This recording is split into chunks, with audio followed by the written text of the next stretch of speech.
정치적 참견 시점 정치팀 박영회 기자 나와 있습니다. 첫 번째 소식 보겠습니다. 수사 대상이 검찰총장 검증인데 윤석열 검찰총장 후보자 인사청문회 얘기 같습니다. 네, 맞습니다. 다음 주 월요일로 예정이 돼 있는데요. 그런데 윤석열 후보자를 검증해야 되는 국회의원들 상당수가 검찰과 경찰의 수사 대상입니다. 이게 무슨 내용인지 먼저 영상으로 한국당 의원들부터 살펴보겠습니다. 네.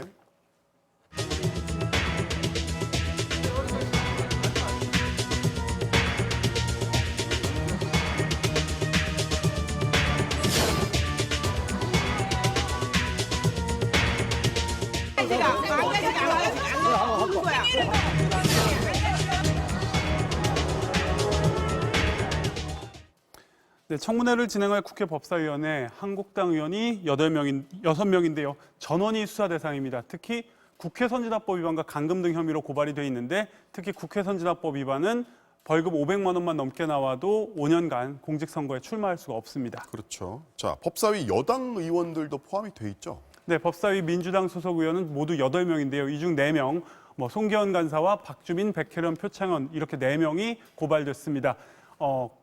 그 국회 회의를 방해한 건 아니어서 국회 선진화법은 아니고 일반적인 폭력 혐의 등인데요. 네. 나는 떳떳하다, 빨리 나를 조사해달라 이런 입장이긴 하지만 그렇다 해도 수사 대상인 건 마찬가지입니다. 자, 이렇게 수사 대상들이 모여서 자신을 수사하는 검찰 수장을 검증하는 모순적인 상황이 된 거예요. 네, 지금 수사는 경찰이 하고 있긴 하지만 수사 지휘는 검찰이 하고요. 최종적으로 이걸 재판에 넘길지 여부는 역시 검찰이 결정을 합니다. 그렇죠. 수사 대상인 의원이라 봐줄 거다. 혹은 내 수사에 불리하니까 윤석열 검찰총장을 절대 막아야 된다. 이런 식의 오해가 생길 수 있다 보니 이 자체로 이해충돌이라고 할 수 있고요. 또 공직자를 검증하는 국회의원의 권위, 국회 스스로 또 떨어뜨린 셈이 됐습니다. 네, 다음 소식 보겠습니다. 황교안 주춤하자 말만 말인데 어제 나온 여론조사에서 황교안 대표가 좀 주춤했어요. 네, 차기 대선 후보로 누구를 좀 선호하느냐라는 질문에서 황교안 대표가 이낙연 국무총리에게 오차 범위 내에서 뒤졌습니다.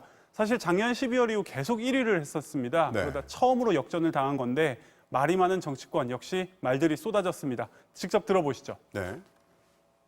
그래서 이제 예상했던 대로 빠져가고 있는 거죠. 똑같은 총리 출신이라고 그래도 이낙연 총리는 4선 의원의 도지사를 지내는 사람 아닙니까? 네네. 같이 비교할 수 없다고 봅니다. 뭔가 좀 지지율에도 변화가 생겼잖아요. 네. 근데 지금 만나는 사람들이 너무 올드해요. 국민들한테 신선함을 주지를 못하죠. 황 대표가 이끄는 자한당 중심의 보수 대연합은 필패의 연합이 될 것입니다. 그놈이 그놈, 그 나물의 그 밥 프레임입니다. 자, 황교안 대표 본인 반응은 어떻습니까? 네, 최근에 좀 기자들 질문을 피하면서 백브리핑을 안 하겠다, 줄이겠다 이랬었는데 다시 기자들 질문에 답을 하고 있습니다. 네. 오늘도 답변을 했습니다. 직접 들어보시죠. 네. 저는 국민들만 바라보고 하겠습니다. 계속 저희가 진정성을 가지고 나라를 살리기 위한, 경제를 살리기 위한 노력을 해간다면 그런 부분에 대해서 국민들께서 사랑과 신뢰를 주시리라고 생각합니다. 네, 당대표가 된 뒤 넉 달 동안 사실 엄청난 주목을 받았다가 최근에 이제 발언이나 좀 행보를 조심하고 있는 그런 상황입니다.